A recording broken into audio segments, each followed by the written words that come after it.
السلام علیکم ورحمۃ اللہ وبرکاتہ۔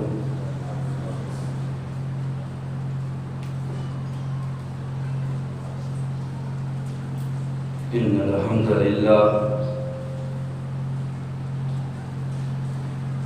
نحمده ونستعینه ونستغفره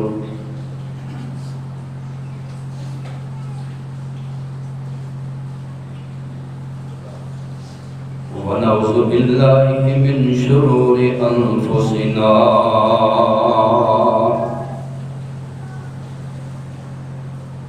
ومن سیئات اعمالنا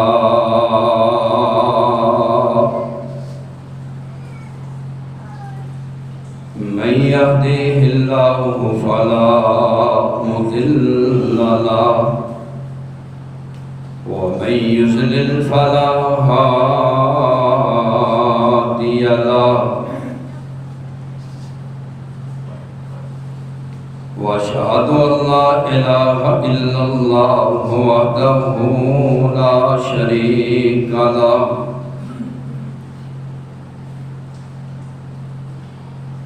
واشهد ان محمدا عبده ورسوله اما بعد فان خير الحديث كتاب الله وخير الهدي هدي محمد صلى الله عليه وسلم وشر الامور محدثاتها وكل محدثة بدعة وكل بدعة ضلالة وكل ضلالة في النار۔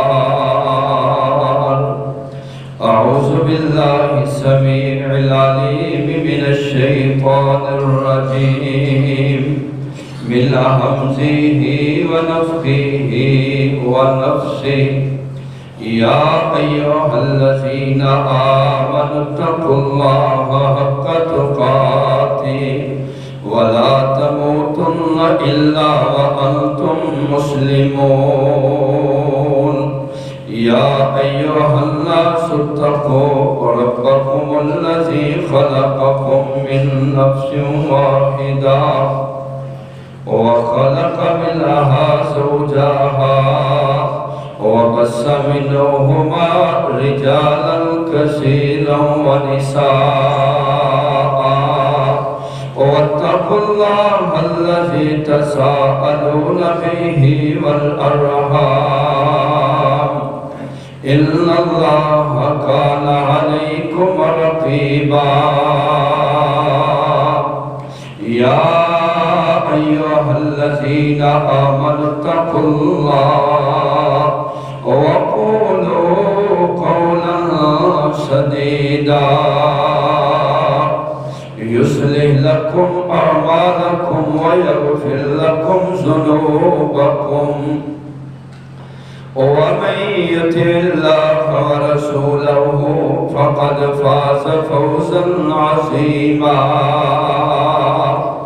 فقد قال الله تبارك وتعالى هل أتاك حديث الغاشية وجوه يومئذ خاشعة عاملة ناصبة تصلى نارا حامية تسقى من عين آنية۔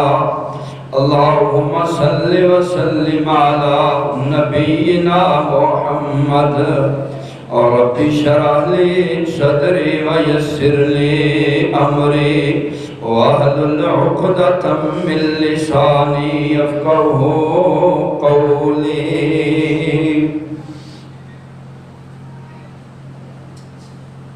ہر قسم کی حمد و ثنا اللہ احکم الحاکمین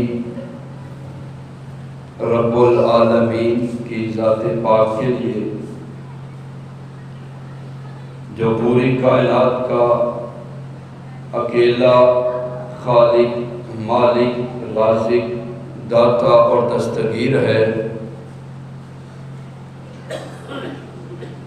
بے شمار لاتعداد انگن درود و سلام امام الانبیاء امام المرسلین شفیع المذنبین رحمت للعالمین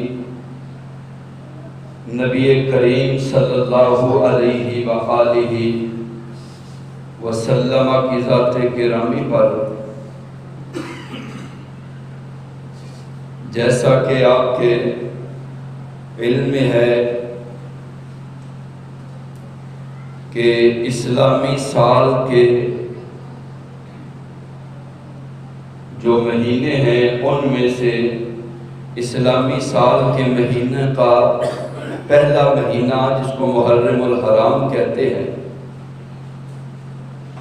آج اس کی 3 تاریخ ہے۔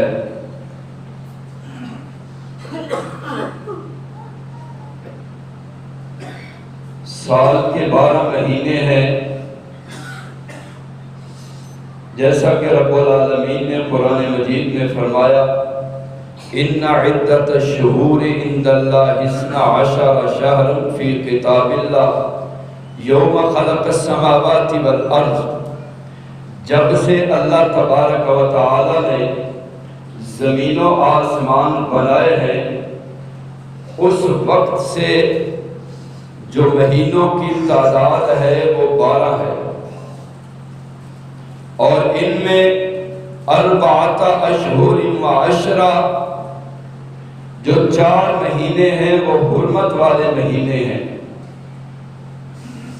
ذوالقعدہ، ذوالحجہ، محرم اور رجب، یہ 4 مہینے ایسے ہیں جن میں اللہ تبارک و تعالیٰ نے جنگ و قتال سے منع فرمایا ہے۔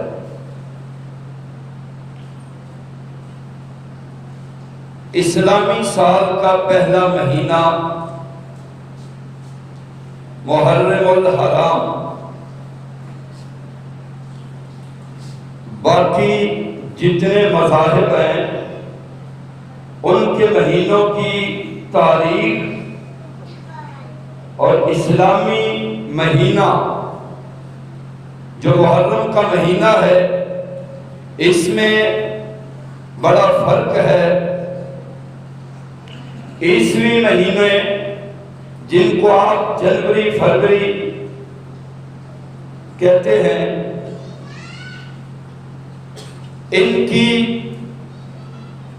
ان کا جو آغاز ہے اس کا تعلق سیدنا عیسیٰ علیہ السلام کی ولادت سے ہے۔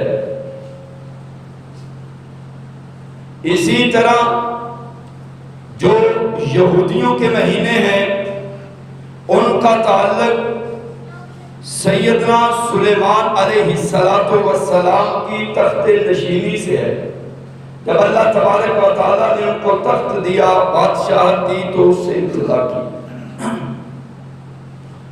اور بکروی مہینے ان کا تعلق راجہ بکر ماجید کے ولادت کے ساتھ ہے۔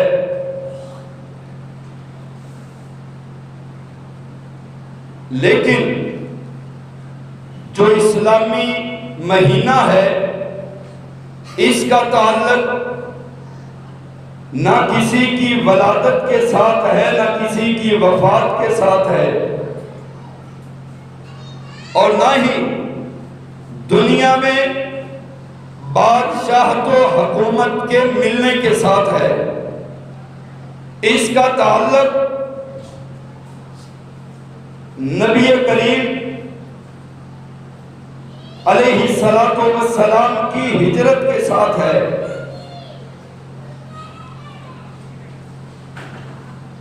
17 ہجری سیدنا فاروق اعظم رضی اللہ تعالیٰ عنہ کا دور خلافت ہے۔ ابو موسیٰ اشعری صحابی رسول نے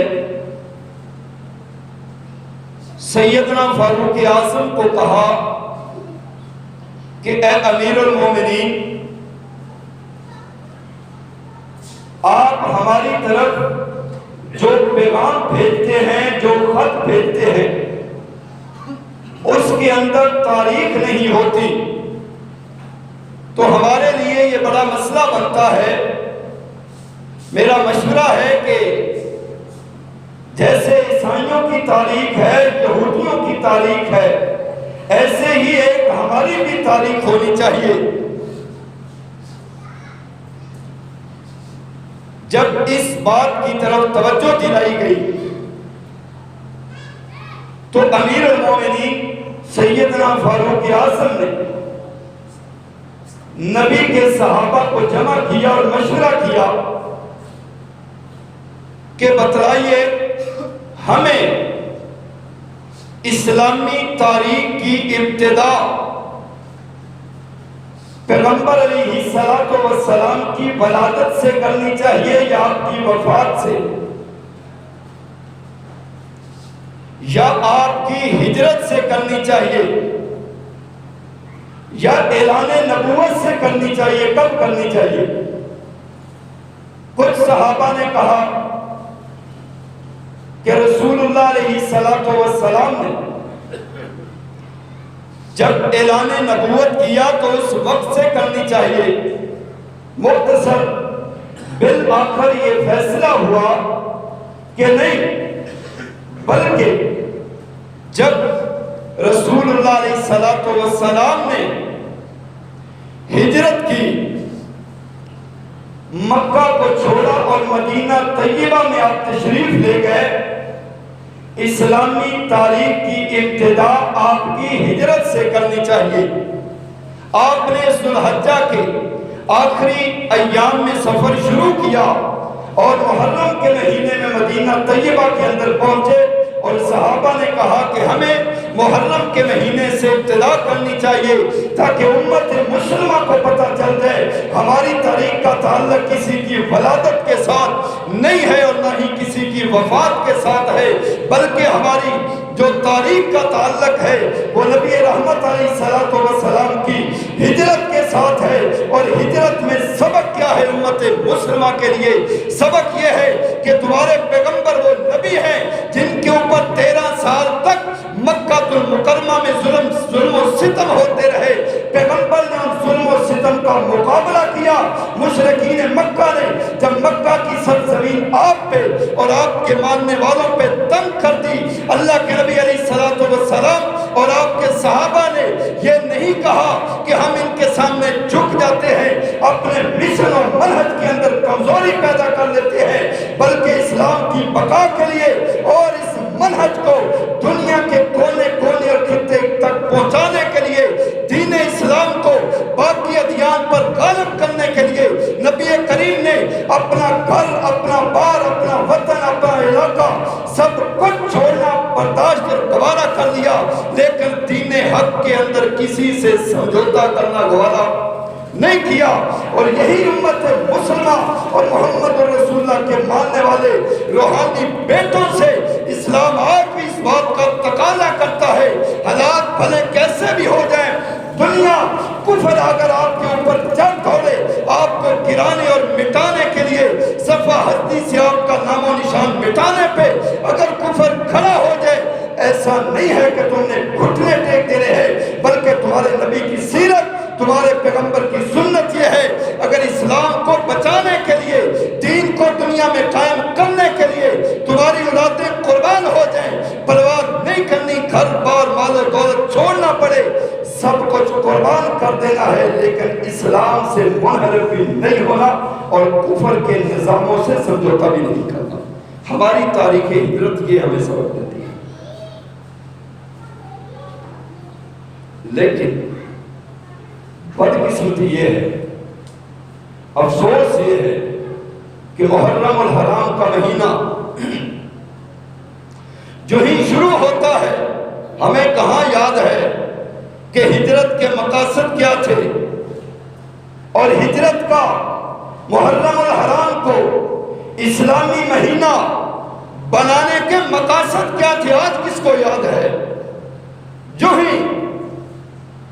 جو ہی محرم الحرام کا چاند نظر آتا ہے، ہر دکان پر، ہر گھر کے اندر اور ہر گاڑی کے اندر تقریریں چل رہی ہوتی ہیں، مرثیے چل رہے ہوتے ہیں، تقریر کرنے والا بھی زار و قطار رو رہا ہوتا ہے، اور تقریر سننے والوں کی آنکھوں میں بھی آنسوؤں کی جھڑیاں ہوتی ہیں۔ کیوں؟ دنیا کو یہ پیغام دیا جا رہا ہوتا ہے کہ اس مہینے کے اندر نواسہ رسول کو، جگر گوشہ بطول کو بڑی ہی بے دردی سے شہید کر دیا گیا۔ ان کی شہادت کی وجہ سے خطیب بھی رو رہا ہوتا ہے اور عوام کو بھی رلا رہا ہوتا ہے، اور یہ باور کرایا جا رہا ہوتا ہے کہ ہمارے دل کے اندر نواسہ رسول کی، خانوادہ رسول کی محبت ہے، الفت ہے، چاہت ہے، طلب ہے، اسی لیے تو یہی ہمارا انداز ہے۔ حالانکہ اگر در حقیقت دیکھا جائے یہ محبت نہیں ہے، یہ تو خانوادہ رسول کی ان کے ساتھ محبت نہیں ہے، بلکہ ان کی توہین کی جا رہی ہے، ان کی شان میں گستاخی کی جا رہی ہے۔ نواسہ رسول نے اللہ کے دین کی سر بلندی کے لیے، دین کی بقا کے لیے اپنے آپ کو اور اپنے سارے خاندان کو کٹوا دیا، شہید کر دیا، اسلام کے بول کو بالا کر دیا۔ لیکن آج ہماری صورتحال یہ ہے کہ ہمارا رونا دھونا ہی ختم نہیں ہوتا۔ ہم سمجھتے ہیں شہادتوں کے بعد رویا جاتا ہے، ہم سمجھتے ہیں شہادتوں کے بعد سوگ منایا جاتا ہے، ہمیں یہ باور کرایا جاتا ہے اور ہمارا ذہن بنایا جاتا ہے نواسہ رسول نے قربانی دی تھی اور یہ سوگ کے دن ہے، یہ سمجھایا جاتا ہے۔ حالانکہ یہ رونے والی بات نہیں ہے، رونے والی بھائیوں بات یہ ہوتی ہے، اور رویا اس وقت جاتا ہے جب قومیں اور نسل نو کے نوجوان، امت مسلمہ کے نوجوان اگر رستہ شہادت کو چھوڑ دیں، مقاصد جہاد کو چھوڑ دیں، شہادت کے راستوں کو ترک کر کے دنیا کے لو لاب کے اندر کھو جائیں، ان کو شہادت کے راستے بھول جائیں اور دنیا کا کافر ان پہ حکومتیں کرے، ان کو شہادتوں سے نفرت ہو جائے، یہ رونے والی بات ہے۔ شہادتیں تو مسلمانوں کے ماتھے کا جھومر ہوا کرتی ہیں، اس میں رونے والی کیا بات ہے؟ اس میں پیٹنے والی کیا بات ہے؟ اس میں سینہ کوبی کرنے والی کیا بات ہے؟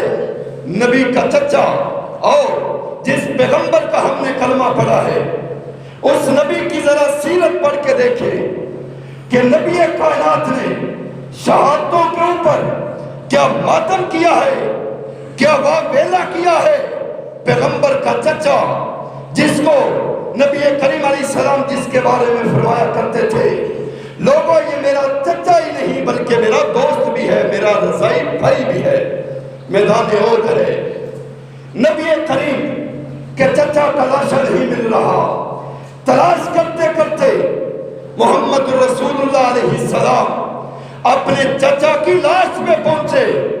صورتحال یہ ہے کہ پیغمبر کے چچا امیر حمزہ رضی اللہ تعالیٰ عنہ کے ٹکڑے کر دیے گئے ہیں، کلیجہ نکال دیا گیا ہے۔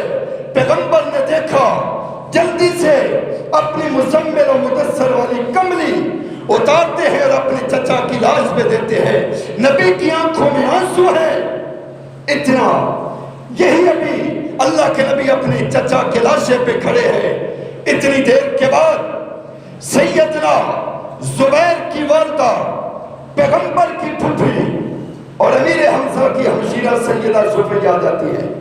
میرے نبی نے اپنی پھوپھی کو آتے ہوئے دیکھا، کہا زبیر جاؤ اپنی والدہ کو روک دو کہ اپنے بھائی کی میت پہ نہ آنا، ظالموں نے ظلم ہی اتنا کیا ہے کہ تیرے بھائی کا لاشا دیکھنے کے قابل ہی نہیں رہا، تجھ سے صبر نہیں ہو پائے گا، قریب نہ آنا۔ سیدنا زبیر آگے بڑھے، جا کے اپنی والدہ کے سے کہا کہ اللہ کے نبی نے تمہیں اپنے بھائی کے لاشے پہ آنے سے منع کر دیا ہے۔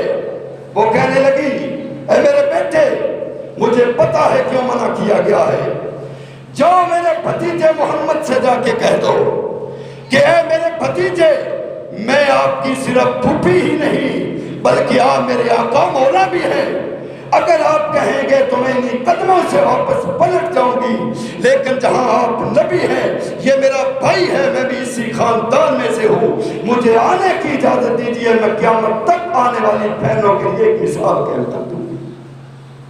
نبی نے آنے کی اجازت دی۔ سیدہ صفیہ اپنے بھائی کے لاشے پہ کھڑی ہے، آنکھوں سے آنسو ہے، اور کیا کہا ہے میرے بھائی حمزہ،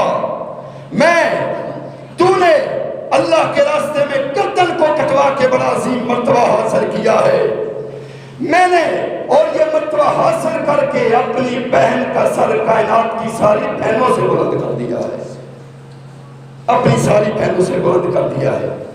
خالق کائنات کی رحمت کو جلال آیا، آسمانوں سے جبریل امین کو بھیجا، کہا جاؤ میرے پیغمبر کو کہہ دو انہی قدموں پہ کھڑے ہو کے اعلان کر دے کل قیامت کا دن ہوگا، سید الشہداء امیر حمزہ، قیامت کا دن ہوگا، سارے شہیدوں کا سردار تیرا چچا امیر حمزہ ہوگا۔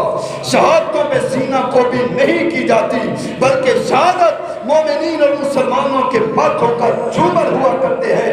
جب قومیں شہادت کے راستوں کو چھوڑ دیں گی، نبی رحمت نے فرمایا صلت اللہ علیکم ذلن عرش والا رب ان پہ ذلت اور رسوائی مسلط کر دے گا، اور جب میدانوں میں جائیں گی، جامع شہادت کو نوش کریں گی، اللہ دنیا میں عزت دے گا، غلبے دے گا، اور قیامت کا دن ہوگا، شہید رب کی بارگاہ میں آئے گا، اس کے جسم سے خون کے فوارے نکل رہے ہوں گے، جو یہ اوزار اور ہتھیار لے کے میدان مقتل میں گیا تھا، اس کے کندھے پہ ہوگا، جسم سے خون آ رہا ہوگا۔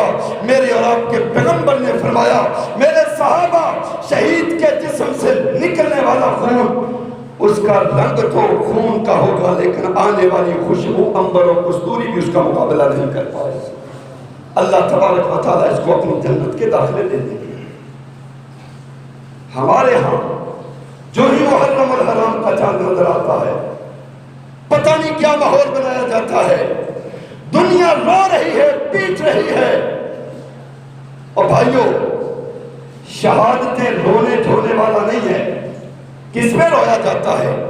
نقصان پہ رویا جاتا ہے، اور پھر ان پہ رویا جاتا ہے جو مردہ ہو، جو فوت ہو جائے۔ قرآن نے کہا وَلَا تَقُولُوا لِمَنْ يُقْتَلُ فِي سَبِيلِ اللَّهِ أَمْوَاتٌ بَلْ أَحْيَاءٌ، جو میرے راستے میں کٹ جائیں، اپنی جانوں کے نذرانے پیش کر دیں، ان کو مردہ نہ کہو بل احیاء، وہ رب کی جنت میں زندہ ہے۔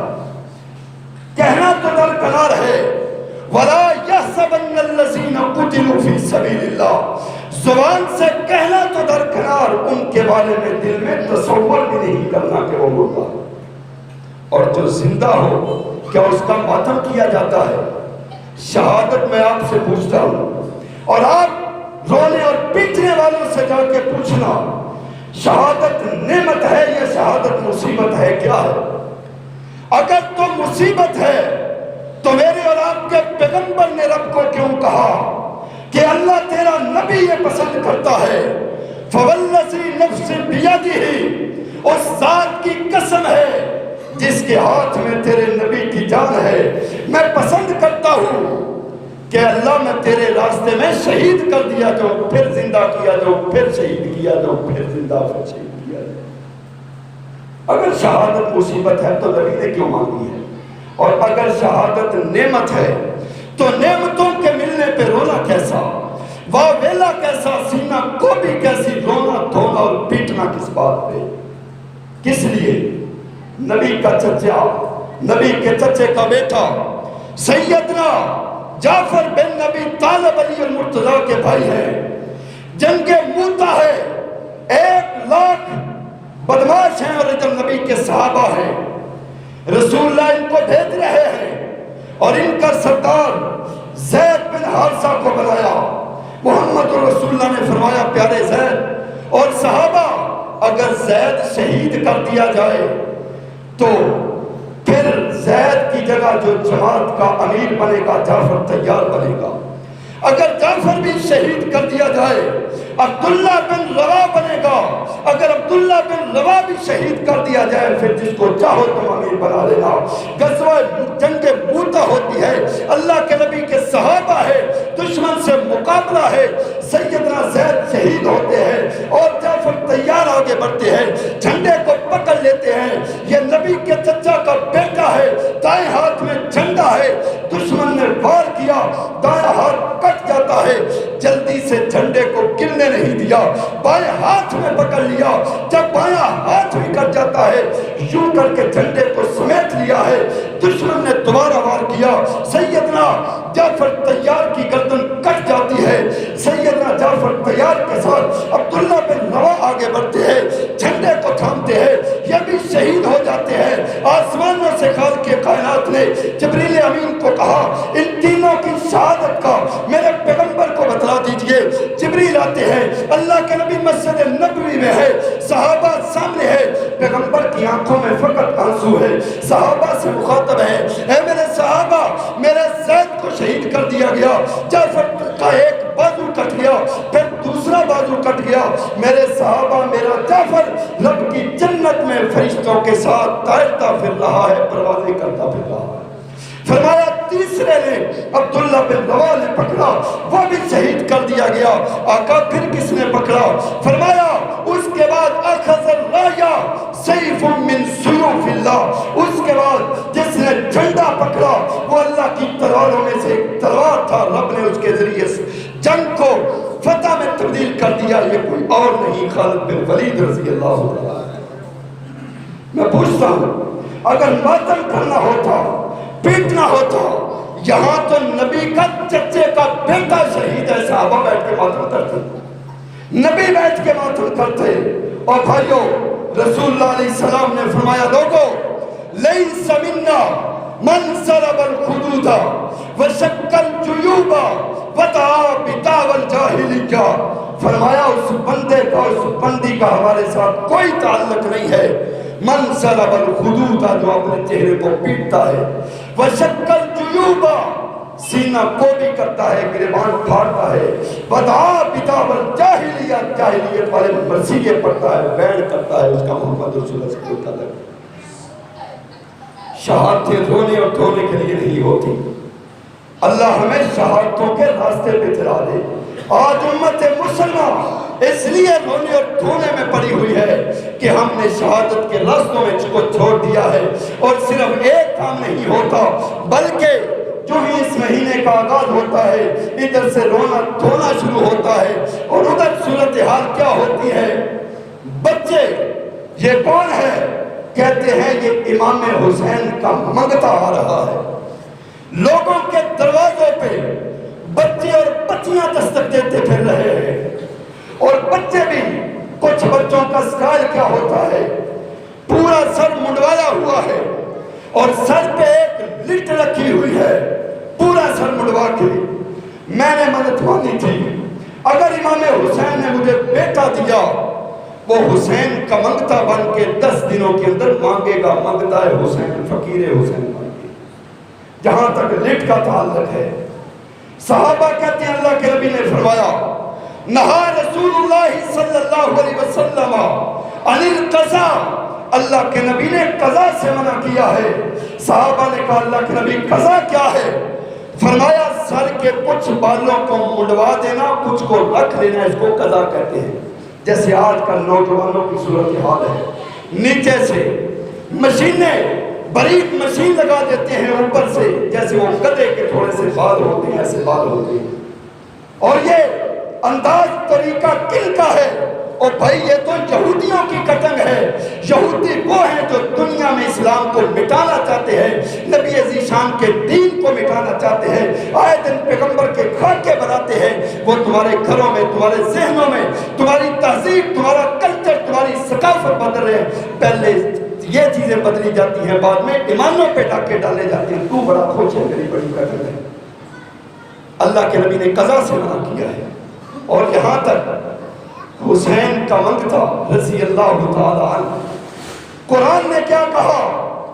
یا ایھا الناس، اے لوگو انتم الفقراء الی اللہ، سیدنا آدم نبی سے لے کے قیامت تک آنے والا آخری شخص، انتم الفقراء الی اللہ، تم سارے اللہ کے فقیر ہو، اللہ کے منگتے ہو، رب کے علاوہ کوئی کسی کا منگتا بننا جائز نہیں ہے، کسی اور کا منگتا۔ میں پوچھتا ہوں آپ سے، سیدنا حسین کی عظمت زیادہ ہے یا حسین کے نانا محمد رسول اللہ کی زیادہ ہے؟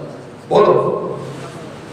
اگر کسی کا منگتا بننا جائز ہوتا، نبی کے صحابہ، پیغمبر کا نبی کے صحابہ اپنے بیٹوں کو نبی کا منگتا بناتے کہ تم ہمارے نبی کے منگتے بن جاؤ۔ چلو صحابہ نہ صحیح، اگر رب کے علاوہ کسی اور کا منگتا بننا جائز ہوتا، نبی کے نواسے حسن و حسین اپنے بیٹوں کو اپنے نانا کا منگتا بناتے۔ جب نبی کے نواسوں نے اپنے نانا کا منگتا اولاد کو نہیں بنایا، جب صحابہ نے نہیں بنایا، تو کسی اور کا بننا کیسے جائز ہو گیا؟ اور بھائیو، یہ شرک اکبر ہے۔ اللہ کی قسم، اولادیں دینے والا اللہ ہے، اور اولادوں کو یہی سبق دیا کرو جو سیدنا یعقوب نبی نے آخری وقت میں اپنے بیٹوں کو کہا تھا، اے بیٹوں میں دنیا سے جا رہا ہوں، بتاؤ میرے بعد کس کی عبادت کرو گے؟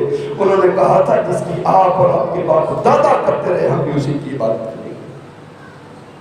منگتا بننا، اور جگہ جگہ پہ سبیلیں، حسین رضی اللہ عنہ کی سبیلیں لگی ہوئی، دودھ کی سبیل ہے، یہ پانی کی سبیل ہے، کس کی ہے؟ سیدنا حسین کی۔ کاش اس قوم نے اور نہیں صرف نماز کا ترجمہ ہی پڑھا ہوتا تو کسی اور کی سبیل نہ لگاتے۔ نماز میں، ہر نماز میں کیا کہتے ہو؟ التحیات للہ والصلوات والطیبات۔ کیا معنی ہے اس کے؟ اللہ میری قولی بات تھے، ذکر و اذکار کرنا، دعا پکار کرنا کس کے لیے ہے؟ میں کٹ سکتا ہوں لیکن میری زبان کسی دوسرے کو پکار سکتی، یا علی یا نبی یا غوث دوسرے چوتھے کا نعرہ لگا سکتی۔ التحیات للہ والصلوات والطیبات میری بدنی بات ہے۔ طواف کروں گا تو کس کے گھر کا کروں گا؟ بولو، میں طواف کروں گا تو اللہ تیرے گھر کا کروں گا، کسی اور کے گھر کا طواف نہیں کروں گا۔ میں رکوع سجدہ کروں گا، میں جھکوں گا تو تیرے سامنے جھکوں گا، کسی اور کے آگے نہیں جھکوں گا۔ اور میری مالی عبادتیں، مال کس نے دیا ہے؟ اللہ نے۔ میری مالی عبادتیں بھی تیرے لیے، اور مالی عبادت چینی خریدتے ہو، دودھ خریدتے ہو، پیسے رب نے دیے ہیں، خریدتے حضرت حسین کے نام پہ ہو رضی اللہ تعالیٰ عنہ۔ یہ بھی شرک ہے، سبیلیں کسی اور کی لگانا جائز نہیں ہے، یہ بھی جائز نہیں ہے، بدعت ہے۔ اور میرے عزیز بھائیوں، اور بدنصیبی یہ ہے، خاص کر کے 9 محرم اور 10 محرم کو سبیلیں لگائی جاتی ہیں۔ ہمارے پاس ہی جب وہ دکانوں پہ آتے ہیں نا، ہم کہتے ہیں جناب کیا کریں، ایک جگہ پہ رہنا ہے، اکٹھے رہتے ہیں، اب 150 کی بات کیا ہے، نہیں دیں گے محسوس کر لے گا، اور یہ تو نہیں محسوس کرے گا قیامت والے دن اپنے نبی کو کیا منہ دکھائے گا؟ بتا مجھے۔ لوگوں سے ڈرتا ہے۔ قرآن مجید میں رب نے کہا مومن کہتے ہی اسے ہے لومۃ لائم، جو کسی ملامت کرنے والے کی ملامت کی پرواہ نہیں کرتا، اس کی ایک ہی سوچ ہوتی ہے ساری دنیا روٹتی ہے، روٹ جائے، اللہ رسول نہیں روٹنے چاہیے، اللہ رسول نہیں روٹنے چاہیے۔ میں بات کر رہا تھا 9 اور 10 محرم کو سبیلیں لگائی جاتی ہیں، اور دین تو مکمل ہو چکا ہے۔ اليوم اکملت لکم دینکم وَأَتْمَمْتُ عَلَيْكُمْ نِعْمَتِي وَرَضِيتُ لَكُمُ الْإِسْلَامَ دِينًا۔ اللہ نے نبی مکرم پہ دین کامل و مکمل کر دیا ہے۔ یہ واقعہ بعد میں پیش آیا ہے۔ 9 اور 10 محرم کو کبھی پڑھو ہمارے نبی کیا کیا کرتے تھے، جاؤ پڑھو بخاری شریف، مسلم شریف، جامعہ ترمذی، ابو داود، ابن ماجہ اور سنن النسائی، موطا امام مالک اور مسند احمد، حدیث کی کتابیں پڑھ کے دیکھو، نبی کریم مکہ المکرمہ میں 10 محرم کو روزہ رکھا کرتے تھے۔ جب اللہ کے نبی مکہ سے ہجرت کر کے مدینہ طیبہ میں گئے، وہاں دیکھا یہودی بھی 10 محرم کا روزہ رکھتے ہیں، ہمارے سبیلیں لگتی ہیں۔ ہمارے نبی روزہ رکھتے تھے۔ یہودیوں سے پوچھا تم یہ روزہ کیوں رکھتے ہو؟ انہوں نے کہا ہم روزہ اس لیے رکھتے ہیں کہ 10 محرم کو اللہ تبارک و تعالیٰ نے سیدنا موسیٰ علیہ السلام اور ان کے ماننے والوں کو فرعون سے نجات دی تھی، شکرانے کا روزہ رکھتے ہیں۔ میرے نبی نے فرمایا الانبیاء اخوہ، سارے نبی آپس میں کیا ہے بھائی، میں تمہاری نسبت موسیٰ علیہ السلام سے زیادہ تعلق رکھتا ہوں، ہم بھی 10 محرم کا روزہ رکھیں گے۔ اور ایک وقت آیا جب یہودیوں کی شرارتیں بڑھتی چلی گئی، میرے نبی نے فرمایا اب یہودیوں کی مشابہت ہم نے نہیں بلکہ مخالفت کرنی ہے۔ یہودی 10 محرم کا روزہ رکھتے ہیں۔ سیدنا عبداللہ بن عباس سے پوچھا گیا اللہ کے نبی کون سا روزہ رکھتے تھے؟ رسول اللہ نے فرمایا آئندہ سال ہم 9 محرم کا روزہ بھی رکھیں گے، 10 کا بھی رکھیں گے۔ صوم التاسیہ والعاشرہ خالف الیہودا، فرمایا 9 اور 10 کا رکھو گے اور یہودیوں کی مخالفت کرو گے۔ صحابہ کہتے ہیں اگلے سال نبی کریم کو محرم کا مہینہ دیکھنا نصیب ہی نہیں ہوا اپنے خالق حقیقی سے، لیکن نبی 10 اور 9 محرم کے روزے کا حکم دے گئے اور ہمارے سبیلیں چلتی ہیں۔ دسترخوان کھیریں تقسیم ہوتی ہیں وہ چھوٹی چھوٹی کٹیوں کے اندر، اور حلیم، میں پوچھتا ہوں ان چیزوں کا کوئی اگر رب نے عقل اور شعور دیا ہے بیٹھ کے سوچنا، ان چیزوں کا شہادت حسین سے تعلق کیا ہے؟ دودھ حلیم تقسیم کرتا ہے، دیگیں پکاتا ہے سیدنا حسین، اور وہ تو کہتا ہے 10 محرم کو پیاسے رکھ کے شہید کر دیے گئے، نبی کا نواسا تو پیاسا رہا، تو جناب والا سبیلے لگا رہا ہے، دودھ سوڈے پی رہا، اور جناب دیکھا آپ نے لڑائیاں ہوتی ہیں ایک شاپ۔ یہ ہے چاہنے والے حسین کی صورتحال۔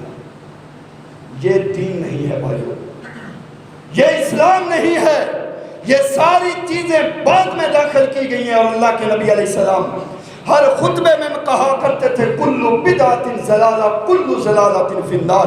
ہر بدعت کسے کہتے ہیں؟ وہ کام جو اللہ کے نبی نے نہیں کیا، بعد میں ایجاد کیا گیا، اس کو بدعت کہتے ہیں۔ بدعت کرنے والے کا ٹھکانہ جہنم ہے۔ اسلام میں جس کا وجود نہیں ہے، محرم میں شادیوں پہ پابندی لگا دی جاتی ہے، شادی نہیں کرنی، کرو گے راستے میں ایکسیڈنٹ ہو جائے گا، اگر بچ گئے اولاد نہیں ہوگی، اگر ہو گئی تو والدین کی گستاخ ہوگی، اچھا اگر وہ بھی گستاخ نہ ہوئی تو ان کی اولاد گستاخ ہوگی۔ نبی کریم علیہ السلام نے محرم کے مہینے کے اندر 7 ہجری میں خیبر پہ حملہ کیا۔ توجہ میری طرف، محرم کے مہینے میں یہودیوں پہ، اسلام تو یہودیت کو مٹانے آیا ہے، ہم اسی کے نقشے قدم پہ چل نکلے۔ یہودیوں پہ حملہ کیا، اللہ تبارک و تعالیٰ نے مسلمانوں کو فتح دی۔ ان میں کچھ لونڈیوں اور کچھ غلام آئے، ان میں آنے والی ایک عورت جس کا نام سیدہ صفیہ رضی اللہ عنہ، یہ ابو عقیق کے بیٹے کنانہ بہت بڑا سردار ہے، ان کی بیٹی ہے۔ جب اللہ کے نبی نے حملہ کیا، سیدہ صفیہ کا باپ حوی بن اخطب اللہ کے نبی سے ڈر کا مارا بھاگ گیا، یہ اپنے خامد کے پاس ہے۔ جب فتح ہوئی تو اللہ کے نبی علیہ السلام نے سیدہ صفیہ کو آزاد کر کے محرم کے مہینے میں نکاح کیا، محرم کے مہینے میں۔ اور صحابہ کہتے ہیں اللہ کے نبی مدینے میں نکاح نہیں کیا بلکہ راستے میں ہی نکاح بھی کیا، اور راستے میں ہی اپنے صحابہ کو اپنا ولیمہ بھی کھلایا۔ محرم کا مہینہ میرے نبی نے کیا ہے، اور ہمارے لیے لقد کان لکم فی رسول اللہ اسوۃ حسنہ، نبی کی زندگی اسوہ حسنہ ہے، کسی اور کی نہیں ہو سکتی۔ پیغمبر کی زندگی اسوہ حسنہ ہے۔ میرے عزیز بھائیوں، وہ عمل جو پیغمبر کے طریقے پر نہیں ہے، نبی کی سنت پر نہیں ہے، میری اور آپ کی اماں جان سیدہ عائشہ نے کہا من عمل عملا لیس علیہ امرنا فہو رد، جس نے عمل کیا، ظاہری طور پہ عمل بڑا اچھا ہے، بڑا خوبصورت ہے، لیکن وہ عمل اللہ کے نبی سے ثابت نہیں ہے، فہو رد، وہ عمل اللہ کے ہاں مردود ہے، قابل قبول نہیں ہے۔ اور جو میں نے قرآن مجید کی آیات ابتدا میں پڑھی، اللہ تبارک و تعالیٰ نے فرمایا حل اتاک حدیث الغاشیہ، کیا تمہارے پاس چھا جانے والی قیامت کی خبر آئی؟ حل اتاک حدیث الغاشیہ وجوہ یومئذ خاشیہ، اس دن کچھ چہرے ذلیل ہوں گے، ان چہروں پہ ذلت اور رسوائی چھائی ہوگی، وجوہ یومئذ خاشیہ عاملۃ ناصبہ، عمل کر کر کے تھکے ہوئے بڑی نیکیاں کی ہوں گی، ننگے پاؤں دوڑنے والے، آگ کے انگاروں پہ بھاگنے والے، عاملۃ ناصبہ، عمل کر کر کے تھکے ہوئے، تسلا نار حامیہ، رب جہنم نصیب کرے۔ کیوں؟ اس لیے کہ یہ عمل اللہ کے نبی نے کیا۔ رسول اللہ نے ایک شخص کو دیکھا، دھوپ پہ کھڑا ہے، اپنے بولنے پہ پابندی لگا لی، کہتا ہے بولوں گا نہیں، سائے میں نہیں آؤں گا، لوگوں سے کلام بھی نہیں کروں گا، سائے میں بھی نہیں آؤں گا، روزہ بھی ترک نہیں کروں گا۔ نبی علیہ السلام نے فرمایا اس سے کہو یتکلم، لوگوں سے بات کرے اور دھوپ کو چھوڑے، سائے پہ آ جائے، روزے کو ترک کر دے، نفلی روزہ لمبا رکھنا جائز۔ دین کے اندر فرمایا سختی نہیں، دین میں آسانیاں ہیں، نرمیاں ہیں۔ اور بھائیو، دھوپ پہ کھڑے ہونا تو نبی نے جائز نہیں قرار دیا، آگ کے انگاروں پہ بھاگنا کہاں سے آ گیا؟ 10 دن پاؤں سے جوتا اتار کے گلیوں بازاروں میں بھاگنا اور اپنے آپ کو نواسہ رسول کی محبت میں مگن کہنا، اللہ کی قسم تجھے حسین سے محبت ہوگی، مجھے تیری محبت میں شک نہیں ہے، اور حسین سے محبت عین ایمان ہے، جس کے دل میں نواسہ رسول کا بغض ہے وہ دل کسی مومن کا نہیں ہو سکتا۔ لیکن محبت وہی کر جو نبی نے صحابہ کو سکھائی ہے، محبت وہ کر جو تجھے دنیا آخرت میں کامیابیوں اور کامرانیوں سے نوازے۔